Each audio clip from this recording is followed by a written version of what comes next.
section.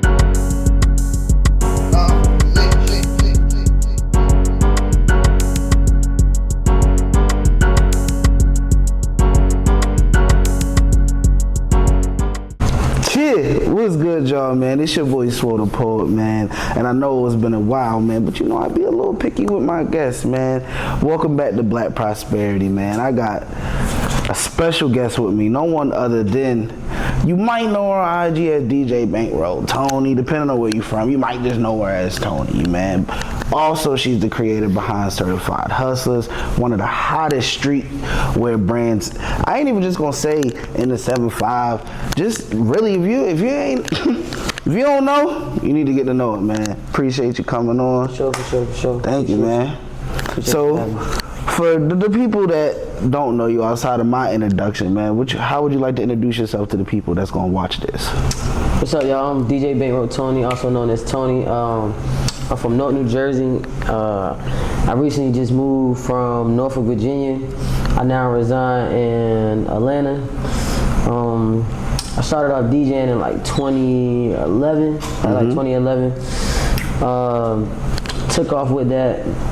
Music kind of was always my thing. Like music just kind of like saved my life for real. Not just one type of genre, like just any type of genre you could think of, from rock, hip hop, jazz, R&B, just any genre for real, just saved my life for real. Different things that you go through in your life, like it's different types of music for just that.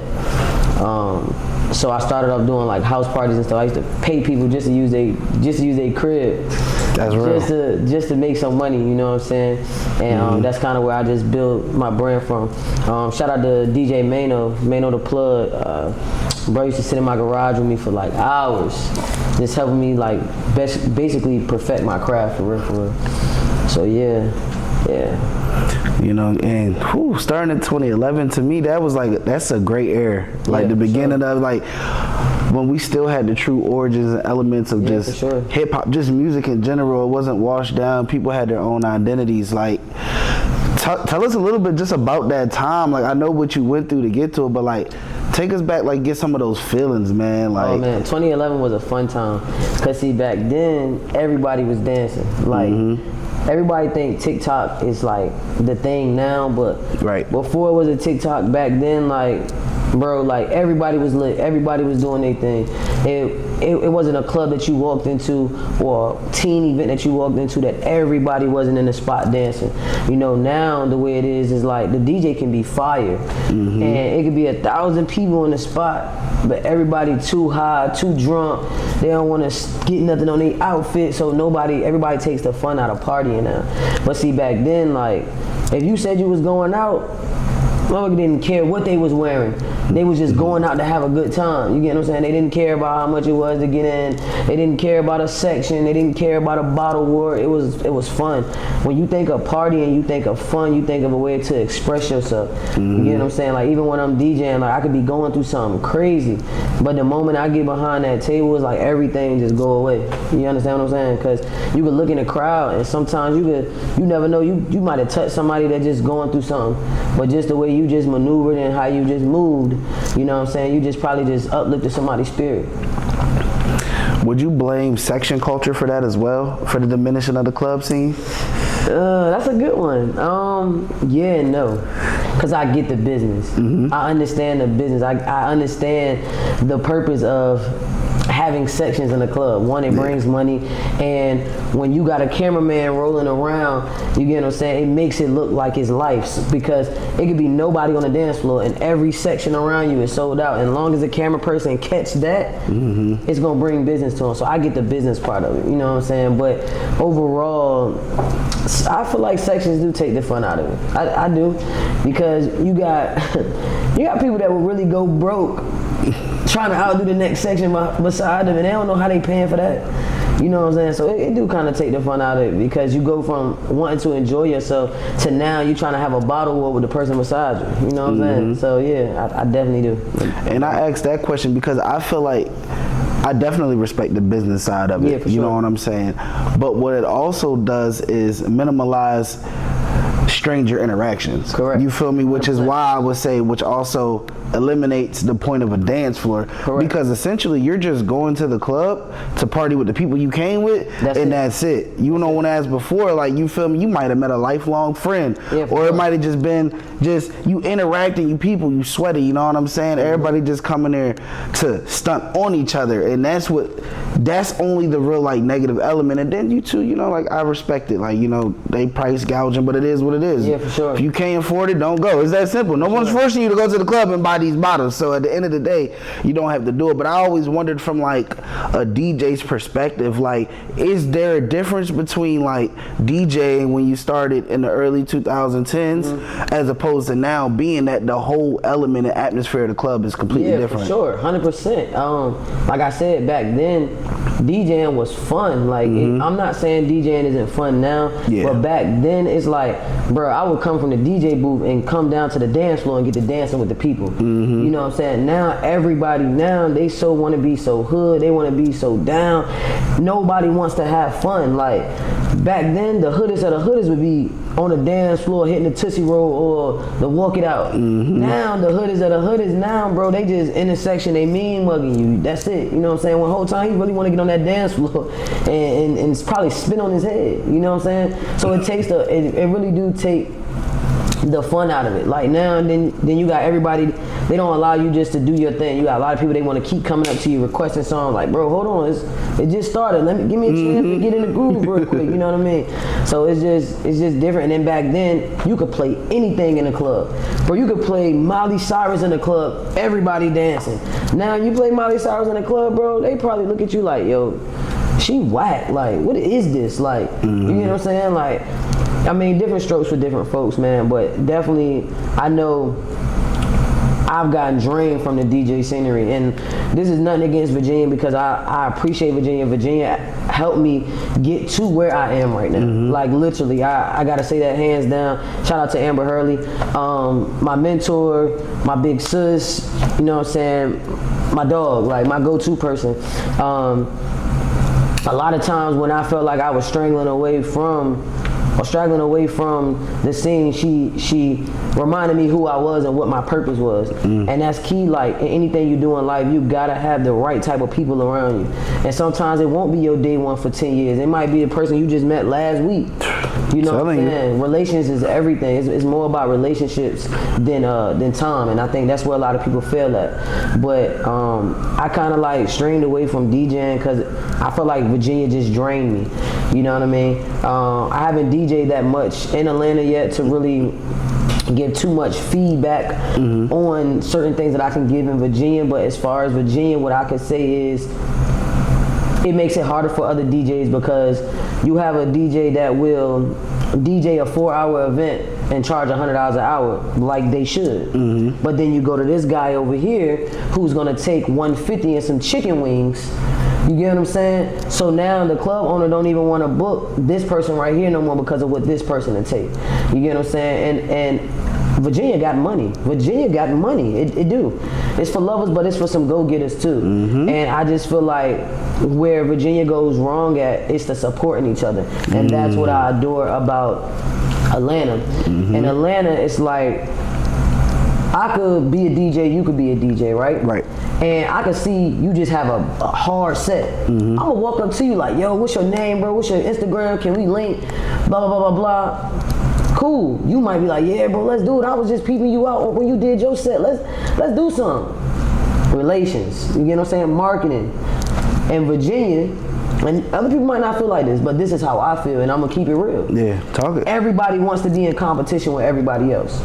Everybody trying to outdo each other when your biggest competition should be yourself. And like I said, Virginia has so much talent, but sometimes I feel like Virginia has been overlooked because they don't stick together like other places should.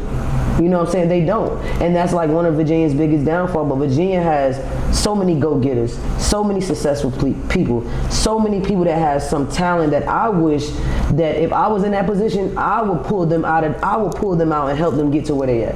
You understand what I'm saying? Because Virginia is a stomping ground for so many people. So many successful people who have came out of Virginia. But that is one of Virginia's biggest downfall, is being in competition with each other. It's 1,000 hairstylists out here, right? Mm-hmm. It's no reason why 2 hairstylists should be going at it or downplaying each other. Y'all both in the same field. Maybe go to her and say, look, girl, I do this, but I see you struggling right here. Let me help you out real quick. Mm-hmm. You get what I'm saying? Let me help you out real quick. You know what I'm saying? And it's just coming together. You can be so much stronger than trying to compete with the person next to you when you don't know their story. Because we all got a story. I feel that 100%, and I can speak to living in Virginia, as I went to Virginia State, and I spent time in the 757, making friends there, and just living from 804 all the way to the 757, and I always said a lot of similar things to what you were saying, and I feel like part of the reason that, like, I always say it like this, and I say this with the most respect, because it's some real niggas, real women in VA. Like, I fuck with VA. That's really like a second home. That's where I became a man at. But as a state, even maybe as a city, they just lack an identity. Like, you can't just, you know, when you walk down the street, you be like, that nigga from New York, or that nigga's from Cali. You know what I'm saying?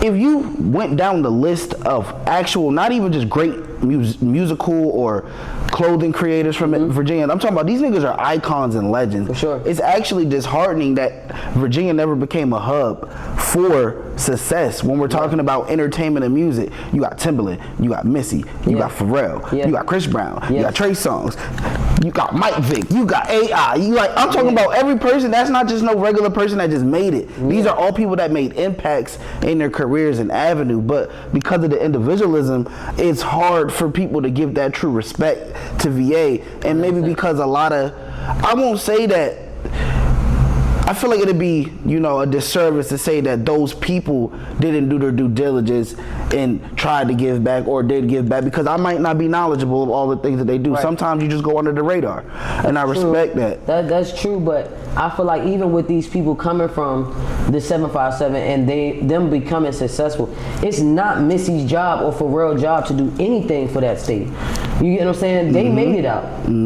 They're not obligated. That's the thing. Nobody's obligated to do anything for you. That's real. And that's where a lot of people mess up at. They think because, oh, Missy from here, Pharrell from here, Vic from here, he supposed to do this for the city. Like, you see the city going downhill, why you ain't doing? They're not obligated to do that. Now, if they do it, that is a blessing. That's a blessing, because now you enlightening and you shining the light on where you came from. Showing them that, listen, I came from here, I had some hiccups, I had some struggles, but look at me. This is my story. Let me show you how to proceed. You understand what I'm saying? They gave niggas the blueprint. They did. You understand what I'm saying? So it's just like I said, I love Virginia. I love my people who support me. I love my people who's always been 10 toes behind me, beside me, in front of me. But I do feel like it's certain people in Virginia that are bigger than Virginia.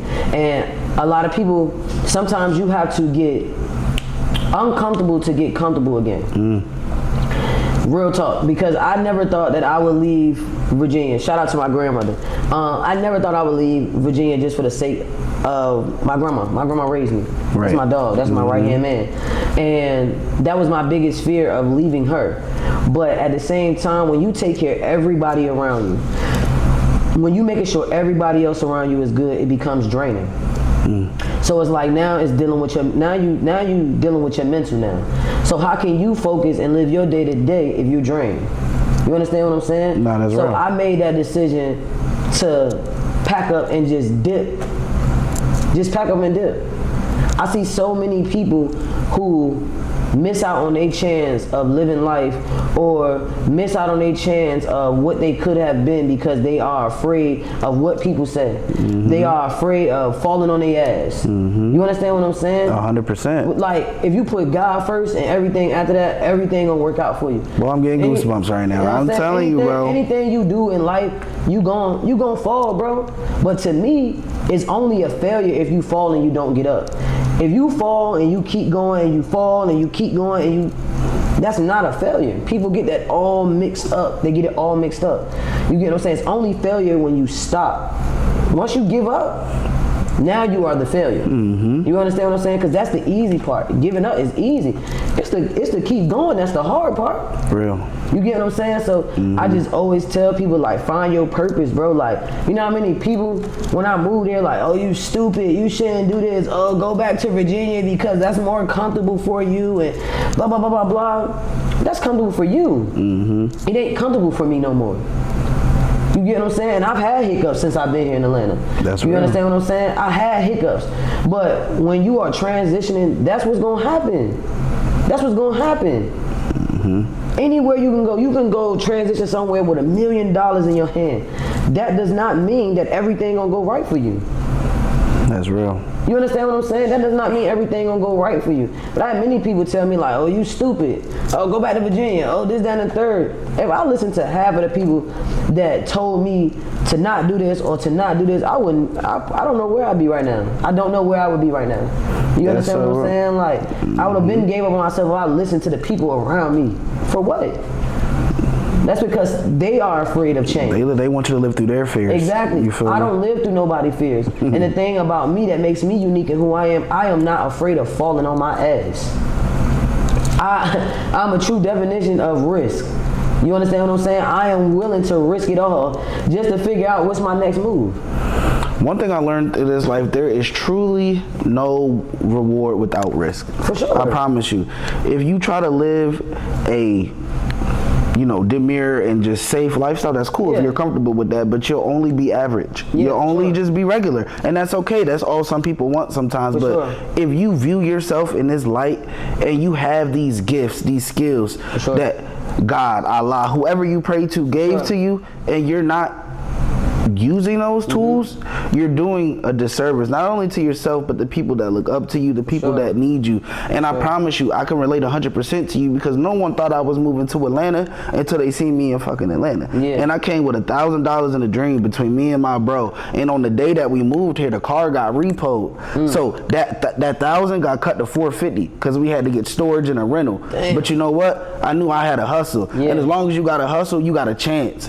You feel me? I had people, I had connections out here that I know would open their door to me. I wasn't using it. You know what I'm saying? I'm like, I'm type nigga, I'll kick you $100, but even if you're not, here's 100. Put it to the lights. Here's some groceries, because I'm just grateful. And I knew that I could. I'm like, oh, fuck it, bro. When I came here, I was sleeping on air mattress to air mattress. I was walking to work, doing whatever I had to do. But you didn't stop though. Didn't stop. That didn't stop you. Because you just kept going. Because what do I have to lose? Home is home. I've maxed out there. There was nothing left there for me but to just live in a trance, do the same thing over and over again. And me, maybe this is my Virgo. I always thought I was that nigga, but I thrive better under challenges. So let me stop being a big fish in a small pond and go be a small fish in a big pond and see if I could really evolve, see if I could really do something, be who I think I am. You feel me? And what better place to test that than the Black Mecca? You know what I'm saying? That's why I love Atlanta. Because so I used to manage artists like years ago, right? And we had a show here in Atlanta. And what I adored about Atlanta was this, right? It's like a whole bunch of dudes. I'm talking about fake chains, fake jewelry, fake everything, right? But the support that they gave their homeboy that was performing was unmatched, right? They made sure he had a security, he had his little security with him. They popped the little 2 bottles for him or whatever. They all pulled up in a Sprinter, right? And I hear people in the line like, man, them niggas got that fake ass jewelry on. Them niggas got that fake ass design on. Them niggas corny, right? But see, to them, they was corny. He was just trying to live through an image of who he thought he was. And he didn't care what nobody said. And that night, he won the rap thing. He won. And to me right there is like, that's courage. Some people are afraid to wear fake stuff. They worried about what people gonna say about them. You understand what I'm saying? Some people, they are afraid to take risks because they don't want to fail because they scared what people gonna say to them. And I respected him so much because for you to take enough time to just go purchase all that fake shit and come out here like, I'm talking about he grabbing his chain like, yeah, like, you feel me? It's like I felt him. You understand what I'm saying? Like I felt who he was trying to become or who he thought he was. You know what I'm saying? His energy was everything. And he didn't give a damn about nobody in that crowd. You understand what I'm saying? Like, and I respected him for that, and I didn't even know him. You know what I mean? And that's what I love about Atlanta. They don't care. They hungry. They hungry. The next nigga is not worried about what you got going on. They trying to see how can they get where you at, because they see how you shining. You feel me? Now don't get it twisted. Everywhere you go, you got some goofy motherfuckers, you got some hating motherfuckers, you got some motherfuckers that's gonna smile in your face, talk about you, kick it with you. But let me tell you something, everybody around you should be beneficial to you. And that sound like it's using, but let me break it down to you. Everybody around you should be beneficial to you. No, it's fucking real. So if you got somebody that cut hair, somebody a DJ, somebody that's a stylist, they are all beneficial to you. If I'm the one that is a rapper, or I'm the one that's selling the clothes or whatever, and I'm traveling the way I'm traveling, they are beneficial to me the same way I'm beneficial to them. If I'm on the road selling clothes, I need a barber. Get me right. That's promotion wherever I go.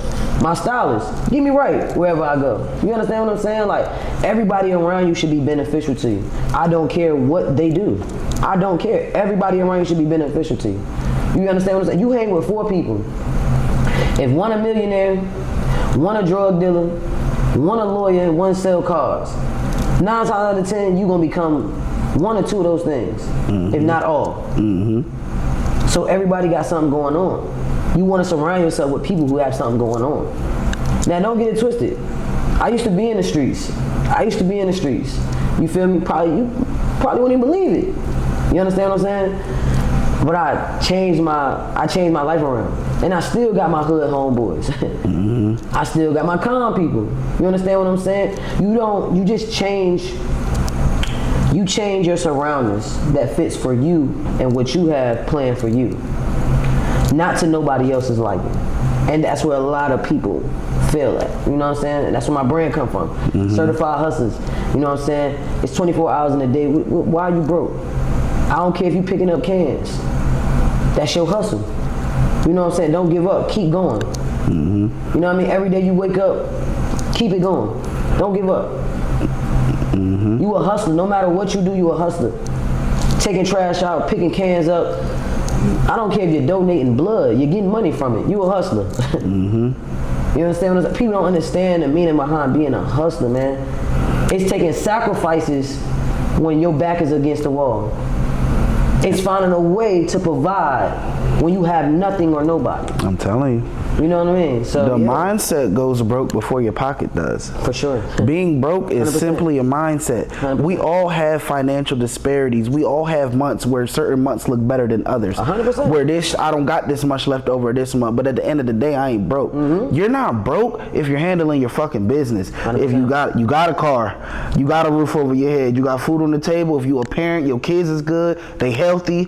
It's okay. You gonna get there as long as you keep going. You're building consistency. And consistency is what a lot of people lack. Inconsistency is the biggest aider in being broke. You know what I'm saying? It don't matter. And a lot of times people just think, you know what?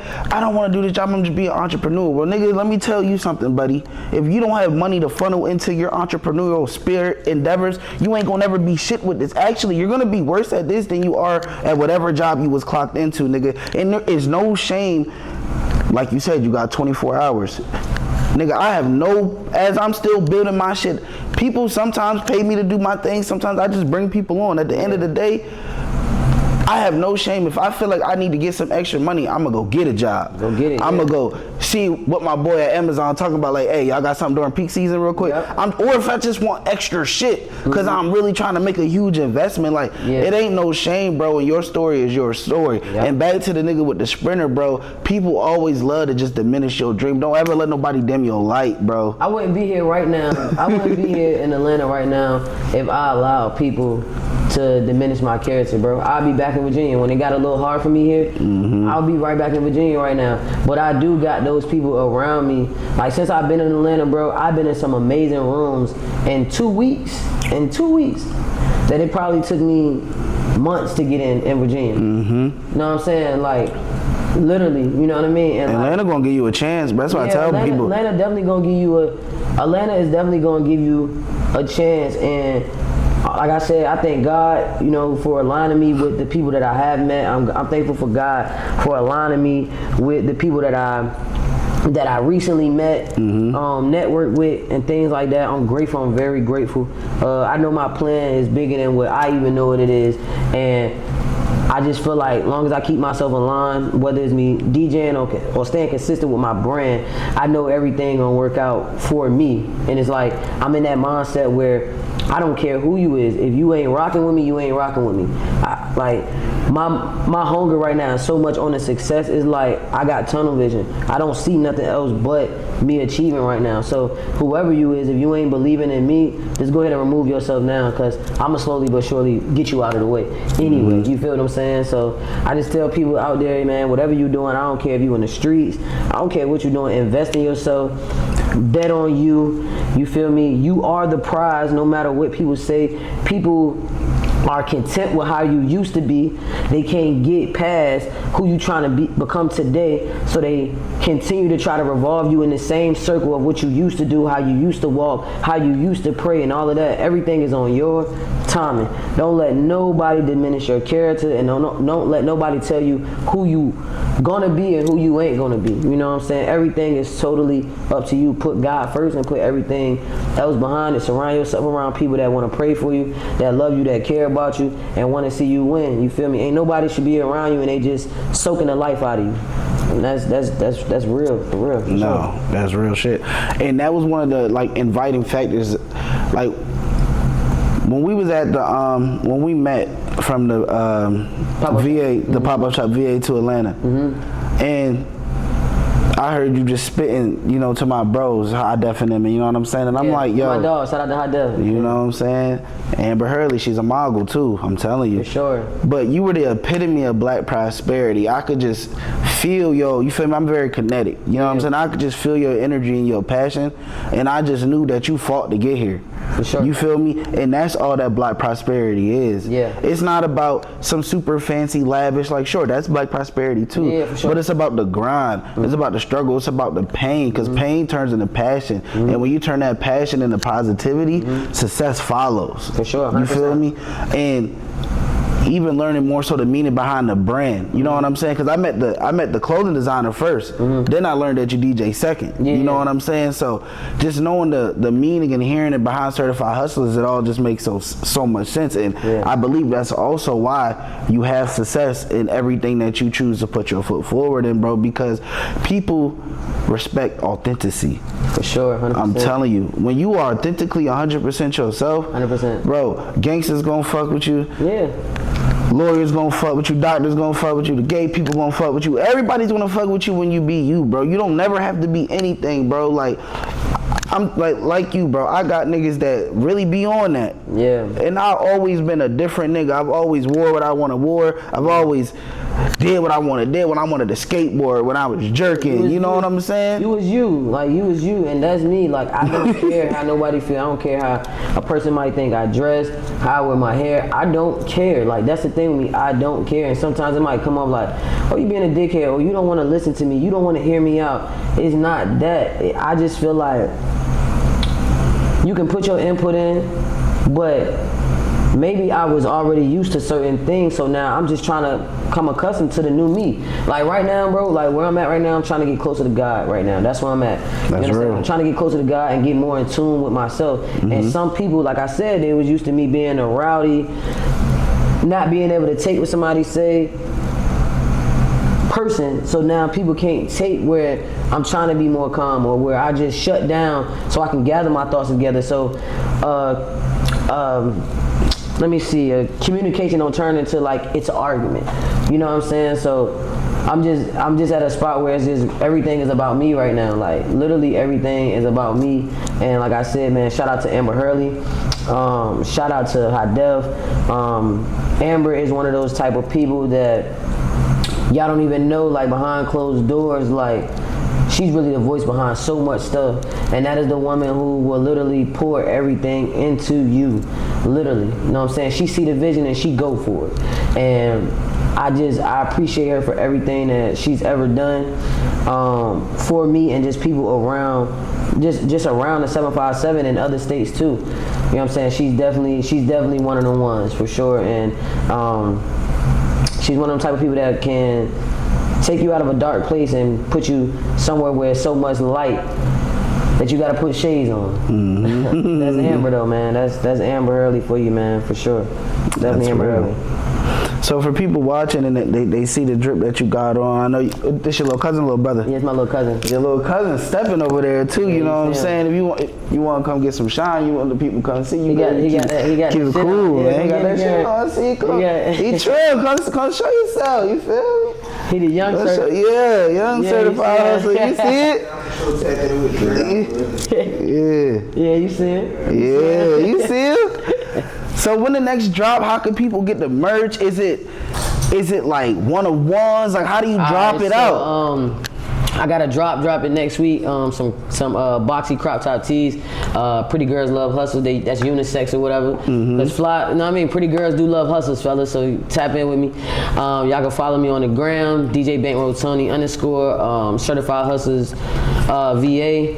I do one-on-ones or whatever, and with the one-on-ones, everything be custom. Like I'm talking about handmade. Like all my pieces is custom. Everything is made from scratch, you know what I'm saying? But I definitely do one-on-one pieces.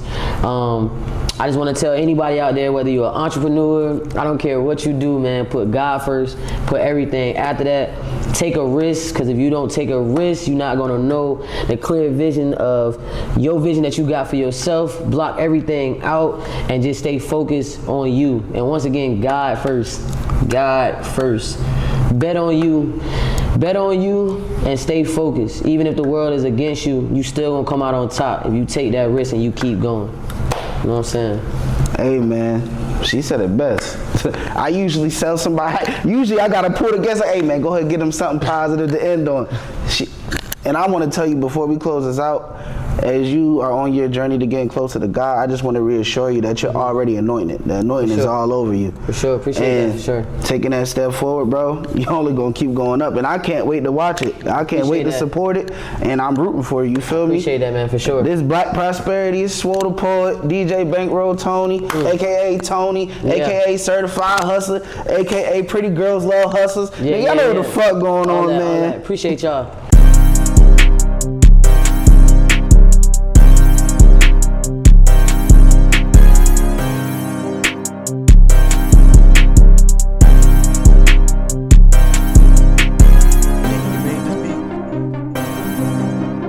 Shout out Vision Network in this motherfucker. If you ain't with the vision, you ain't with the network, nigga.